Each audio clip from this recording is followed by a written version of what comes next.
এই ক্ষোভের কিছু অংশ আমি যদি বলি একদম ফ্র্যাঙ্কলি অন্তর্বর্তীকালীন সরকারের উপরেও আছে। খেয়াল করি যে গতকাল বিবিসি বাংলার একটা শিরোনাম ছিল যে ভাঙার ঘোষণা দিয়ে ধানমন্ডি ৩২ নম্বরে হামলা। তার আগেই আপনার সহকর্মী সহযোদ্ধাও আমরা এরকম বলতে পারি জনাব Hasnat Abdullah verified Facebook ID থেকে পোস্ট করেছিলেন, আজ রাতে বাংলাদেশে ফেসিবাদের তীর্থভূমি মুক্ত হবে। আপনাদের সহকর্মী সমন্বয়ক ও সরকারি উপদেষ্টা আসিফ মাহমুদ সজীব ভুঁইয়া গতকাল ফেসবুকে পোস্ট করেছেন, উৎসব হোক। আগেই ভগ্নস্তূপ হয়ে থাকা ৩২ নম্বরে বাড়ি ধূলিসাৎ করা যখন শেষ দিকে, তখন আপনার ফেসবুক পোস্ট আবু জাহেলের বাড়ি এখন পাবলিক টয়লেট। আপনার আগে আবার উপদেষ্টা মাহফুজ আলম ফেসবুক পোস্টে ভাঙার চেয়ে গড়ার দিকে মনোযোগ দেওয়ার আহ্বান জানিয়েছেন। গতকালকের ৩২ নম্বরে বুলডোজার অভিযানের ঘটনায় বৈষম্যবিরোধী ছাত্র আন্দোলন ও জাতীয় নাগরিক কমিটির অফিসিয়াল অবস্থান কি ছিল? আপনাদের সমন্বয়কদের সবার অবস্থান আমার কাছে একরকম মনে হয় না, নাকি আমার এটা বোঝার ভুল? আপনি যদি একটু আমাকে পরিষ্কার করেন, আপনি কি কালকে শেখ হাসিনার বক্তব্য শুনছেন? আমি তার বক্তব্যের আংশিক শুনেছি, যে আংশিক ক্লিপগুলো মানে কেন কেন কেন আমি একদমই একাডেমিক ইন্টারেস্ট জানতেছি, কেন শুনছেন? যেমন আমার কোনো শোনার দরকার হয় নাই, আমিও শুনি নাই ভাই, আমার শোনার কোনো দরকারই হয় না, আপনি শুনছেন কেন? তাহলে আমি একটু জানতে চাই। না, প্রথম কথা হচ্ছে যে খুব স্বাভাবিকভাবে আপনি দেখবেন সোশ্যাল মিডিয়ায় যে কোনো বক্তব্যের ইন্টারেস্টিং পার্ট গুলো ক্লিপ আকারে ছোট ছোট 30 সেকেন্ড 1 মিনিটের ক্লিপ আকারে সামনে চলে আসে। এরকম একটি ক্লিপ সামনে চলে এসেছিল, যেই জায়গায় ওই ক্লিপটি বিভিন্ন জায়গায় এসেছে, যেই ক্লিপটি আসলে এরকম করে রিপ্রেজেন্ট করছিল যে তিনি আবার ওই আগের আজকে থেকে 6-8 মাস আগে যেই কথাগুলো বলে তিনি 16 বছর কাটিয়েছিলেন, সেম সিম্প্যাথি নেয়ার কথাগুলো তিনি আজকেও দাঁড়িয়ে বলছেন। এবং আপনার কাছে কি সিম্প্যাথি, মানে আপনি কি সিম্প্যাথি ওনার জন্য সিম্প্যাথি পাইছিলেন? আপনি মানে ওনার জন্য সিম্প্যাথি হয়েছিল ওনার বক্তব্য শুনে? ভাই সবচেয়ে বড় কথা হচ্ছে কি, মানে এই যে মানে আমি কেন এই প্রশ্ন করতেছি, যে আমার কাছে মনে হয় গত 15 বছর ধরে শেখ হাসিনা বাংলাদেশ শাসন করছেন।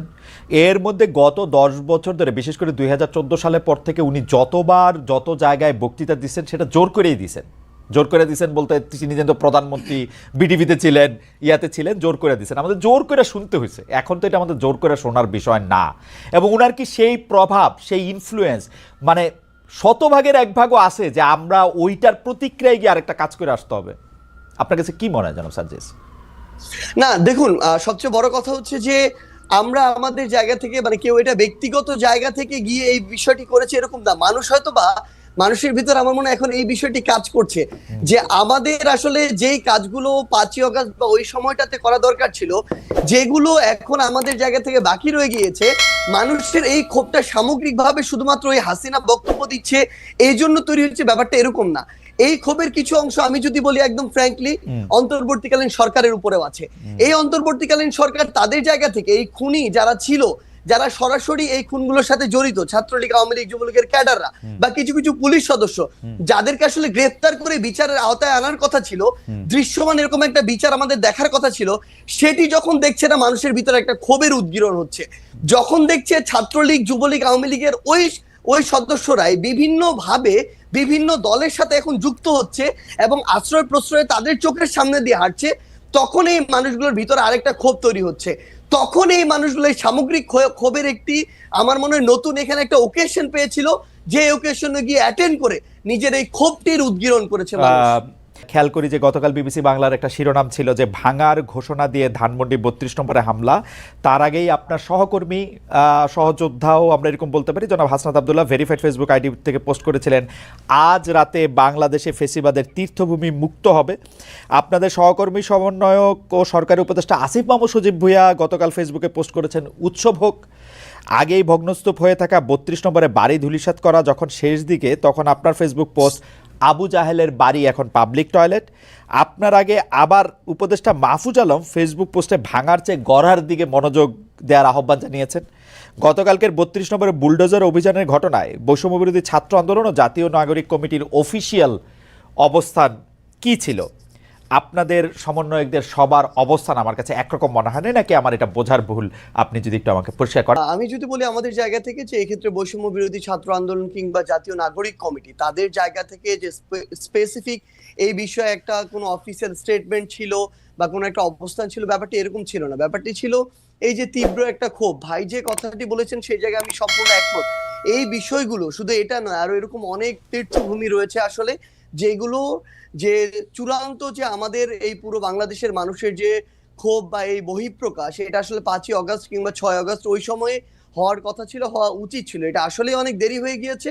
কিন্তু আমাদের জায়গা থেকে যদি আমরা বলি, গতকালকে আমরা যেটা দেখেছি, ঘটনাটা এই সময় এসে এভাবে হয়তো প্রত্যাশিত ছিল না। কিন্তু সবচেয়ে বড় কথা হচ্ছে এটা এক সময় না এক সময় প্রকাশিত হওয়ারই কথা ছিল। এবং এক্ষেত্রে সবচেয়ে বেশি আমার মনে হয় যে প্রভাবিত করেছে খুনি হাসিনা, যে প্রভাবিত তিনি ওই 15-16 জুলাই করেছিলেন ওই গণভবনে বসে প্রেস কনফারেন্স করে, সেই প্রভাবিত তিনি এখন করছেন ভারতে বসে।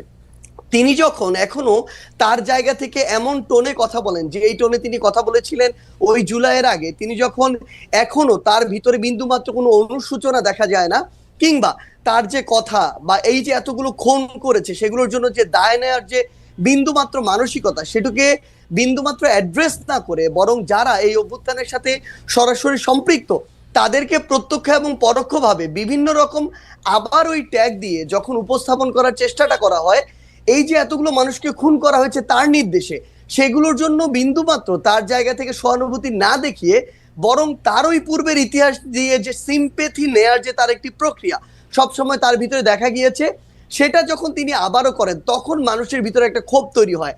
এত বড় একটি হত্যাযজ্ঞ ঘটানোর পরে তিনি যখন নতুন করে আবার ছাত্র সমাজের উদ্দেশ্যে এসে বক্তব্য দিতে চান, তখন মানুষের ভিতরে এই ক্ষোভটা সামগ্রিকভাবে তৈরি হয়। আপনি গতকালকে ওই ভিডিওগুলোতে দেখবেন এখানে কিন্তু কোনো নির্দিষ্ট শ্রেণীর বা পেশার মানুষের কিংবা নির্দিষ্ট কোনো প্ল্যাটফর্মের মানুষের রিপ্রেজেন্টেশন ছিল না।